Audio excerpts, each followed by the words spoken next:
If you want me, this is how it happens. I wanted to have a business that, I'm a woman, so woman-owned business, but also a business that can support other women. I was working, 60 or 70 hours a week. And I was like, I just have to stop. Your business is your child too. I feel like you're guilty if you work and you're guilty if you don't work. Hustlers, we do it all. Rise up strong even when we fall. Dreams in our hands, love in our hearts. This is Welcome to Baby Bump and Business, the podcast for creative moms growing a baby and a brand at the same time. I'm your host, B. Tropert Wilson, photographer, educator, and first time mom, sharing the real unfiltered journey of pregnancy, entrepreneurship, and everything in between.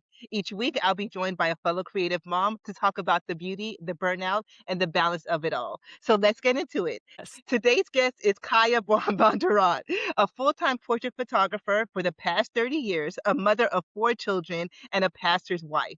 She specializes in senior portraits, family, and business photography in her studio, which is minutes away from downtown Kansas City. Welcome to the podcast. Yay, I'm so glad to be here. Yes. Yes. So when we first met, I remember this was a couple of years ago, and I was expressing to you my concerns about starting a family as an entrepreneur. And one thing that you said to me was, don't be afraid to raise your children in the studio, and how your studio associates and your team members will become family members to your kids. And that's something that has stuck with me. So I just want to thank you for even planting that seed, because my daughter comes to the Oh, studio with me every single week. My team loves her. They're always sad when it's just me and not the baby. So thank you for encouraging me and letting me know that going on to this journey, it's not going to be easy, but it's something that is actually a possibility. So thank you for planting that seed in me. I just wanted to start there. that's so cool. I don't remember saying it, but I do know it's so true. My kids now, two of them will be working for me this summer, and they love the business and they love all the people that I've worked with over the years too. That's beautiful. That's beautiful. So let's go Mhm. a little bit back. So when you first found out that you were pregnant, where were you on your entrepreneurship journey? Oh gosh, my brain immediately went to where was I physically? So I had joined my mom. My mom had started a photography studio when I went to college. So I was 25 when I found out I was pregnant. So I was already an owner of the business, I think. Yeah, I had to have been. So she had brought me in as a 50% owner when I like started to be a photographer. And so I was already a part owner of a family business. But this is kind of interesting. My son was playing Lauryn Hill the other night, and when she won the Grammy and sang Zion in her white pantsuit, I had just taken a pregnancy test and realized Wow. I was pregnant. Yeah, Wow. so I that it was a really cool experience to be like, "Beautiful, beautiful Zion."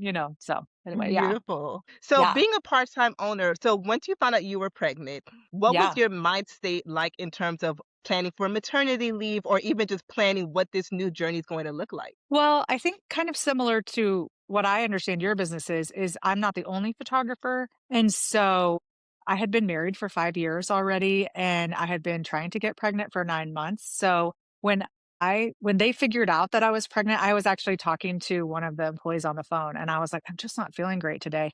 And she said, she must be pregnant, told everyone at the studio. My dad happened to be there. He went running up and down the halls, like celebrating. And so it was really fun and exciting. And I knew that we'd figure it out. And so I was like just really excited to be pregnant. And then during my pregnancy, I had some complications that I thought she ended up being fine, but there's a thing called asymmetrical where a child's head is too big for their body and they thought she wasn't getting enough nourishment. So I had to go on partial bed rest. So that was either work and do nothing else or stay at home and not work. And I chose work and do nothing at the house. And I've done that ever since. But she was fine.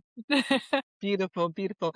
So talking about that, even with that, choosing between bed rest and going to work, as entrepreneurs and as people that love what they do, it is hard for us to sit down when we're told to sit down, right? It is hard for us to slow down a little bit. So during this pregnancy, did you have to do any other slowdown in terms of your workload? No, it was just really like they were like, you can't do a full normal life. And so I didn't choose not to do what I should have done. Like I did what the doctors wanted me to do, but I just did less at home.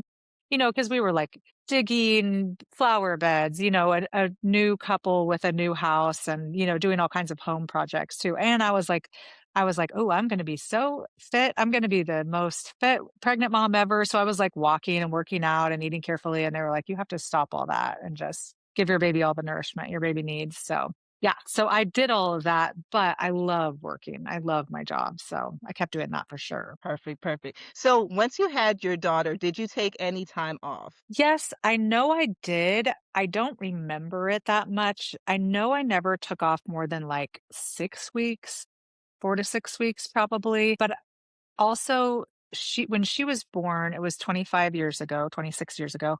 So we had just started to go digital right after she was born. And so there were just so many things I could do from home. So I ended up, thinking about work and working on work almost all of my recovery time about with all of my kids. So yeah, And I think that's one of the things where it's kind of hard to turn your working brain off when you are at home, even when you're at home for longer periods than you're usually used to. Your brain is always in work mode. Your brain is always plugging in, thinking about different ideas, thinking of different things that you can actually implement or learn within your business. So did you find yourself doing that? well, yeah. Well, and pregnancy hormones are amazing.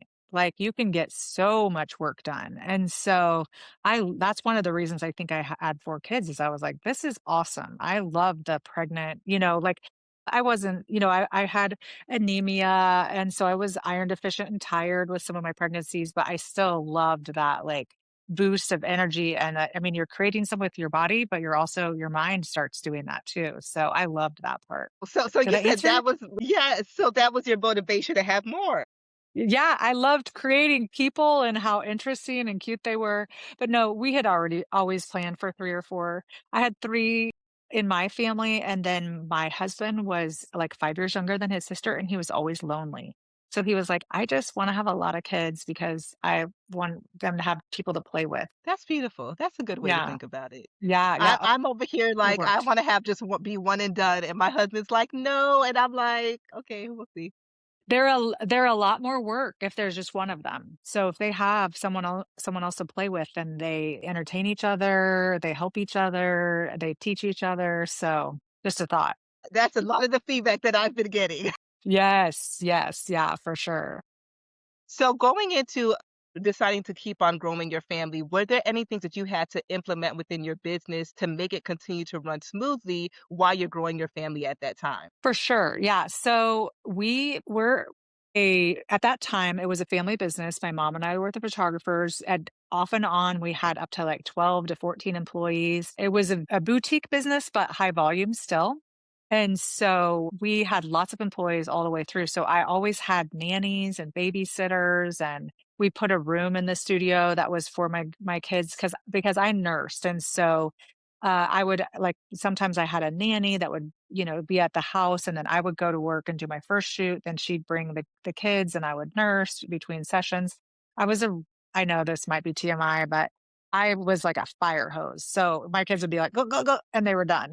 So it wasn't like this 45-minute nursing session with them. So, but I don't know if I could have handled leaving them all day right away. So for me, that was how I was able to go back to work so quickly. So they were like on a hip or on a shoulder at all in the studio. And if I wasn't shooting, then I was normally holding them and I would, holding them and work at the computer when they were babies. Beautiful. So let's talk Yeah. about that a little bit. Nursing. One thing that I was not prepared for was nursing and pumping.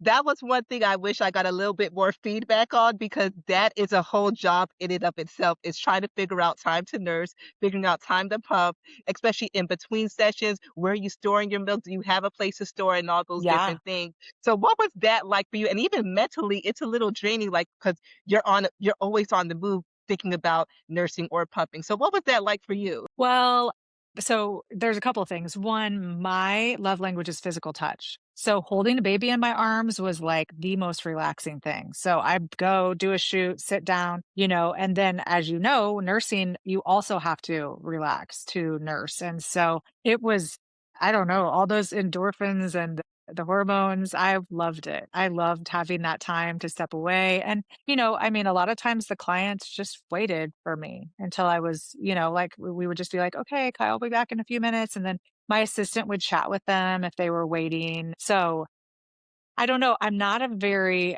regimented person. So for me, every outfit would be like 15 to 20 minutes and I'd just go check and see if they needed me. And then I would sit with them for 5 minutes and then I'd go do my thing. So I never did, but it was just because of how my body works.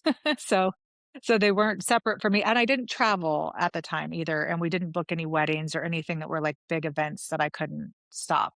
But we did sometimes go and do these where we would go and photograph every senior at like a 400 senior high school. And so we'd go all over the school. And so I just had a babysitter with me and that would hold the baby while I was doing that. So when it came to that, did you have any fears or concerns of like letting your clients know that you're bringing your kids with you, or was it just like this is what's coming with me? This is what we're the season that I'm currently in. Yeah, I think now I'm like, a kid is here?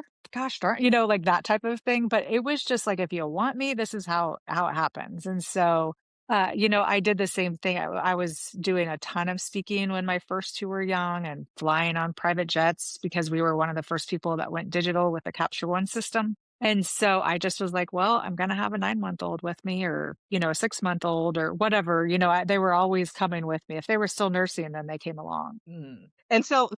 And even for me, I have found that most times I'm telling clients or I'm not telling clients, and it's just like you'll see when I get there because you sometimes just don't know what that's going to be like. So, what would you tell a working woman who's having those fears or concerns of letting their client knows that this is the new season that you're in? Well, I think, especially for creatives, like a lot of what we do is social media. And so people are going to see, right? We had a baby or that kind of thing. And so, I mean, I would just be straightforward and be like, hey, I have an assistant. My assistant watches my baby. My baby's still nursing.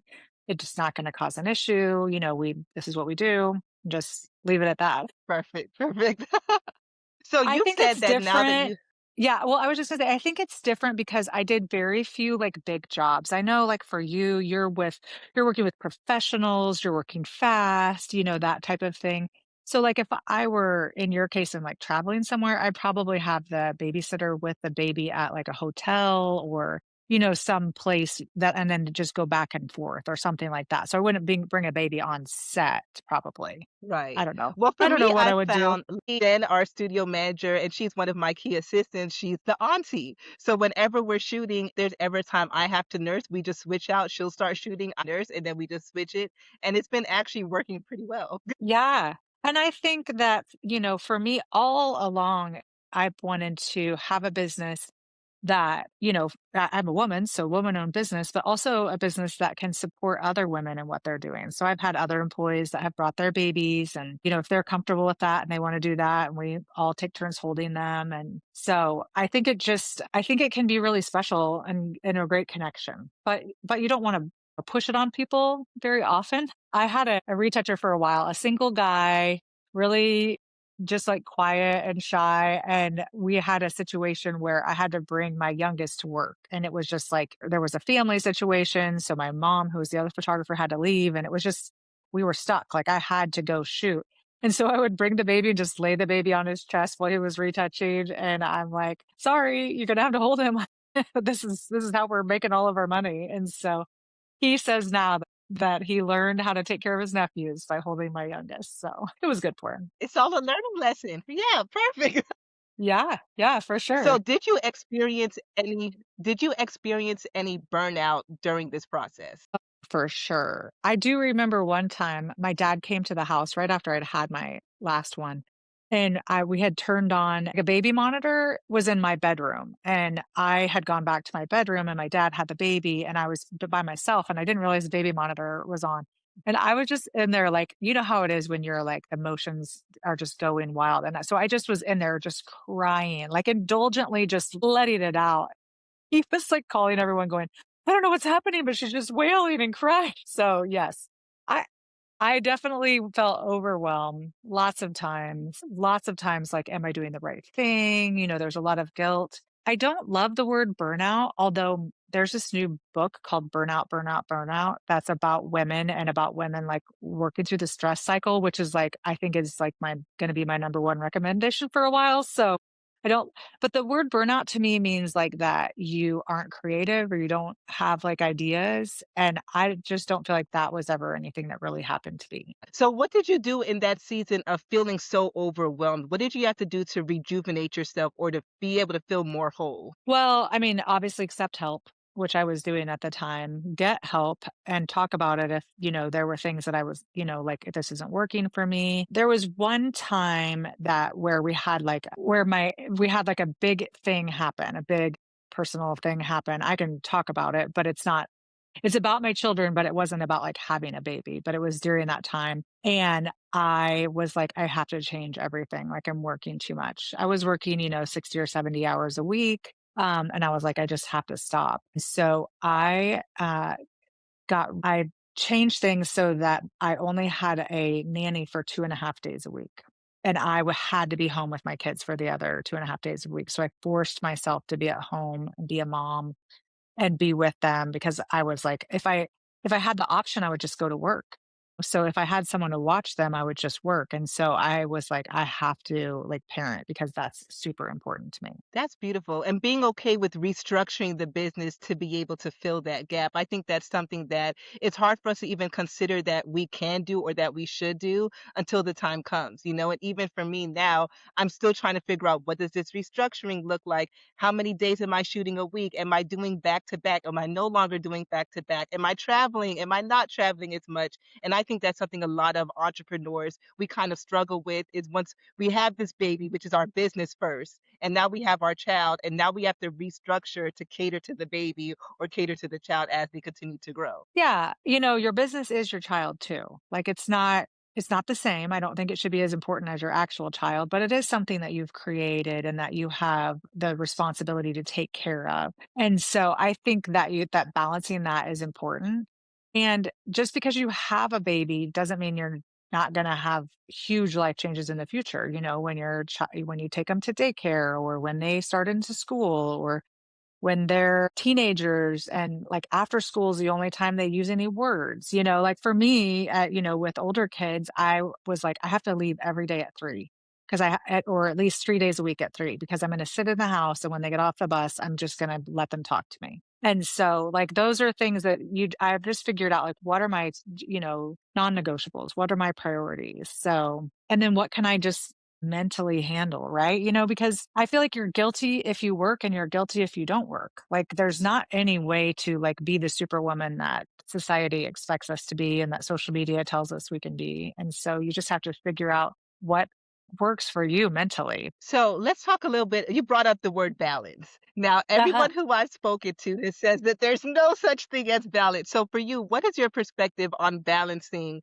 in terms of being a mother and running your business? Well, I think for me, like my viewpoint was not that I had to be there every minute of every day with my kids. Like I didn't have to feed them every meal. I didn't have to be there every moment. And some people need that, right? Like some people that's really important to them. But for me, that wasn't like the vital thing. But for me, just playing, I don't know. I was never much of a playing mom either. I was always like putting all the food on the bottom shelf, all the snacks on the bottom shelf, and you can go get your food whenever you want. I'm going to get you all the toys and I'm going to have multiple siblings for you and I'm going to have bring friends over and so I was like always just like you learned how to play yourself like and I would like talk to them but I wasn't their plaything. I was their like their parent, and so I would talk to them, ask them questions. We had interaction all the time, communicating about things, but I just more treated them like people. I know that's not really answering your question, but I guess for me, like what I needed was knowing where their heart was, knowing where they were emotionally. And so if I could feel like I had my finger on the pulse of that, I didn't necessarily need to be there with them constantly. And then the other thing is like I said, 2.5 days a week of going to work, that is kind of balanced. Like 2.5 days of not going to work and then the weekend doesn't count. I just feel like you're always so busy doing something on the weekend. To me, that's not the work week. But so I guess I never felt like there was balance. I mean, I agree, balance is a myth, but I think that you just have to like look at, okay, I've had to be gone speaking at an event for a week or whatever. I'm going to be home and just chill and spend some time just paying attention. Oh, and so when I did start traveling when they were little, I would do like once a month and not be gone more than that. But I just was out of town once a month this last 3 months and it was too much for me. I was like, okay, I'm going to have to do like once a quarter or something. And my kids are all adults, but they still like need that connection. They need you being there. And for my mental ability to work, I was like, this is too much. Wow, beautiful. So let's talk a little bit about, you said that some of your kids have been working within your business. What was that like for them to be able to see you as a working mom and then gain some sort of interest of wanting to be a part of? Oh man, that's one of the biggest things that I think I've like developed as my like opinion is that how do I want to? So I grew up in a really like conservative Christian environment where, the mom stayed home. My mom was a stay-at-home mom and the dad worked. I thought that I was going to be a stay-at-home mom and, do that kind of thing. And it just didn't happen that way. I started working and loved it. And then it was really successful and kept doing it. And so, I think that my viewpoint has completely changed where I just think it's really good for boys and girls, kids to see their mom doing something that fulfills her creatively and seeing her, be the Proverbs 31 woman where she goes out and makes a profit, buys some land and sells some land. And so I think that is really exciting that they've seen that. And I think it's helped develop who they are as people. So my husband's a pastor, so he's in like really a serving role. And so my kids have learned to be servants. I'm not a servant. I'm a boss. I like to boss people around. So they've learned that from me. But yeah, I think they've just learned how you can be a creative and you can just create what you want. You're not just stuck just in a job, stuck doing that job. So they've loved doing it. But I did encourage them to go do their own thing and not just go straight from high school into working with me. So have you seen anyone who have any of your kids be like, you know what, mom, I want to be a photographer just like you, or are they just interested in entrepreneurship? Both. Yeah. So right now, my oldest daughter works for me and she's got her degree in painting and then been a video editor for YouTube influencer. So she's done some different things. But over the years, she's worked for me for the last like 7 or 8 years, different amounts of time. And so she's been working with me for the last couple of years, and she's training to be a full-time photographer. Then my other daughter is working for my mom, who's still a photographer. So she's working with her and training with her. And then I have a son who is a graphic designer and videographer in LA, and he's going to work with me for the summer. So right now, everyone Beautiful. is kind of stepping into the business, which is pretty cool. And it's beautiful seeing how all of them have some sort of artistic venture, whether it's graphic design, photography, video, they all are from the arts. Oh, for sure. Yeah, they definitely are. My second daughter, who's working with my mom, actually has a social work degree. But I do think that really being a good photographer, you also have to know personalities and be able to understand people and communicate well. So there's a lot of sides to it for sure. And how does that make you feel as a mother, being able to see your kids thrive in this creative field? It makes me excited for them, and I get you know, I'm trying to come up with a word. It makes me feel like my decisions were not bad decisions. Like, okay, this this wasn't a bad thing to do. Like I didn't ruin them. Like I I left them with the babysitter and went to work and then, came home and talked about my work and they were perfectly fine. I didn't have to make them peanut butter and crackers every snack. They were okay with that. And I think that's something that we all have those fears, right? Like, are we going to traumatize our kids? Are we a bad parent? Or, how are they going to look back on the upbringing? Did they love it? Did they hate it? Are they going to need therapy because of what we did? And yes, it really I mean, we are gonna traumatize them. They probably are gonna need therapy. They probably are gonna look back and be mad at us about things. But at the same time, we've done the best that we can. And I feel like that, as long as we're like really loving them and doing the best that we can with them, then I think they're gonna turn out great. And I think your daughter's gonna be a wonderful, wonderful life. Thank you. So I want to go a little bit back. Your mother's a photographer, but you said she also started as a stay-at-home mom. Yes. Yeah, she So what started was her that transition? Oh, yeah. So she was a stay-at-home mom with me and my brothers, and then she started, like, to get extra money doing, painting, like oil painting at craft fairs, and then she sold her paintings and bought horses, like, like, cheaper horses, not like the fancy, expensive horses, and trained them and then sold them for, like, darkroom and photography equipment. And so she kind of went in kind of an odd way. So she taught herself. She was, like I said, a stay-at-home mom and self-taught. So she bought the timeline photography books and taught herself to be a photographer. Then, the Professional Photography of America organization is really amazing. And so she went to a meeting or two, and some people took her under their wing and said, you should charge more than $18 for an 8 by 10. And then she went from there. And so how did that encourage you or motivate you into the career that you are in now? Well, I thought, "Oh, she's too good of an artist." Like, I could never be like that. I had was going to school, college to be a Spanish teacher, and I just thought, I could never do what she did. And then I did not love student teaching. And I told her, can I come and work for you and like do the sales and do the framing? I loved all the different parts. I'd been assisting with her and part of kind of her journey all the way. And then she sent me to a week-long class with a high school senior photographer. And I looked around the room and I was like, oh, I can be a photographer. These people are photographers, like guys in like black socks and sandals and, just thought, okay, I was comparing myself to her and I just thought I could never do that. But then I came home and said, yeah, I think I could do this. And so she sent me out with a Hasselblad camera and said, photograph these high school seniors. And then 2 weeks later, when we got the film back, she gave me a light meter and said, you have to wear this around your neck and do this before, because she had said, like, when you go outside, set it at this, when you go inside, set it at this. And of course, I forgot. And the film was completely black and ruined. And so I learned quickly about how to set my camera. And so I started shooting then and haven't stopped. Beautiful. And what were you able to learn from her in terms of like running a business? What were those tools that you were able to learn? Gosh, what's interesting is I learned a lot from her. She was my art teacher for my 4-H.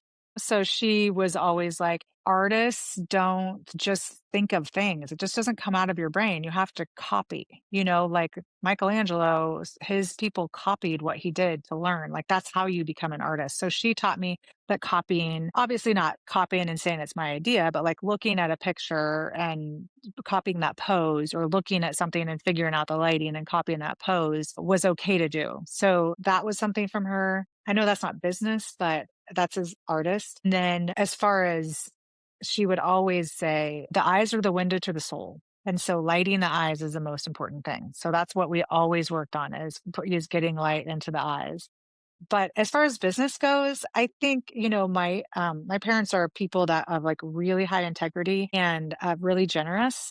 And so I learned, a lot about that, about continuing to give and helping others. We would always do free photos for people we knew were in need. And so I think those are important. But then other than that, I started in the business about a year in. And so I actually made a lot of like the decisions about the business because I'm more of a math minded person. Did you see that some of the generosity was hurting the business? Well, I think you can overgive. Like you can say, "Oh, you can have whatever you want." And then people are like, "Oh, great, I'll take $10,000 worth of product or time." And it's like, we can't do that. So you just have to learn, right? You have to learn how to set parameters. Like, I will do this and I'm just going to take this much time. And I've definitely probably overgiven over all the years. But here's the thing with photography that's the problem. Yes, it's art and yes, it's creative. But if the person that I photographed yesterday died tomorrow, that would be the most valuable thing that their family would have. And so it's just like there's something so like precious about what we do and so valuable about what we do. So it's hard not to just want everyone to have it. Beautiful. So, if you were going to give any advice for a woman who's about to go on this journey of motherhood, what is something that you would want to give to them? And are you talking about like a creative, like It someone is, who has their yes. own business? I would say to not expect to be like everyone else, especially on their social media. There's all these expectations of what a mom is like or people that they know, their own mother. Like, you don't know how you're going to feel and how your baby's going to feel. You don't know if your baby is going to be a preemie and spend, 3 months in the NICU. Like, you don't know what's gonna happen, and so I think just determining that, like, the health of your baby is the most important thing because that is it. That's the most important thing, and then, like, making your decisions, later based on what your needs are. I mean, every mom is different. I never, went through any, like, postpartum or any of that. I think partly because I just was, like, hit the ground running and went, and I had so much help every time. But I think I know other people that didn't want that help and wanted to be the one with their child, and that's what they needed. And so I just think not setting expectations that you have to be like a certain person or that it will be a certain way. Beautiful. And for someone who's going through the journey of, so you've been able to see your kids going all the way through college. For Yeah. someone who's in that season of the children are in high school about to go to college, and they're now about to see what that empty nest may look like. Do you have any advice to give them? No, because my nest keeps emptying out and filling right back up. So we've had no empty nest yet. I'm like, what is going on? Because COVID happened when my first two were going to college. And so they came back, and then like another friend had moved in. So we had like five at home almost all the way through all of that. And we only have four, biologically. And then like this summer, my youngest is graduating in 18, but then my son and his fiance are moving in too. And I have another daughter who might be coming in and out. One is the one that works with me is grown up and on her own. But yeah, they keep coming in and out. They do not leave. So maybe that's my empty nest. It's not an empty nest. It's a go come and go. But I don't know if you've interviewed Sarah Petty or not for your podcast, but she'd be a great Not one. yet. Yes. Yeah, we just spent time together and her kids are all out, all grown up. And she's like, "This is my favorite stage of life." And I was like, I wouldn't have even thought of it as a stage, like you kind of think when they're gone, they're gone. And she's like, this stage of them being adults before they have their own children, she's like, it's just delightful. I love them so much and love hanging out with them and doing fun things with them. And I was like, well, then I'm going to start thinking about that too. Cause I just keep thinking, when is the nest going to be empty? When are they going to leave? I But know. that also goes to show that you've made such an inviting home that they want to come back. Yes. Yeah. Well, there's a pastor in your area in Atlanta. Andy Stanley is his name, and written some parenting books, has some amazing parenting podcasts. And one of the things he says is that you need to raise your children so when they are old enough to leave, that they like you enough that they want to come back. That's beautiful. Hmm. That's beautiful. Well, you've seemed to do an amazing job at doing that. Oh yeah, they definitely like to come back and hang out. Well, thank you so much for your time. I've learned so much from this and I've enjoyed so much of this conversation. So thank you so much for joining us on Baby Bump and Business. I'm so happy to be here. It was really great, but I definitely just have to commend you. Like, this is definitely something that your daughter will love to think, I started a podcast because of you. Like, I wanted to know how to be a good mom, and this is you're so important to me. So I think that's really neat heritage that you're creating by doing this podcast. Thank you so much. Again, I'm trying every day. I'm taking it day by day and I'm just enjoying the journey. I know I'm Yes, not perfect, but I'm trying my best. that's so fun. Well, thank you so much. All right. Thanks so much for tuning in to this episode of Baby Bump and Business. I hope today's conversation reminded you that you're not alone on this journey and that there's so much power in building something beautiful while becoming someone new. If you've enjoyed this episode, please take a moment to rate, review, or share it with another creative mama who needs the encouragement. Your support helps this community grow and lets more stories like ours be heard. To stay connected and get updates on new episodes and real talk from creative moms like you, be sure to follow us at Baby Bump and Business. Until next time, keep creating, keep growing, and give yourself all the grace that you deserve.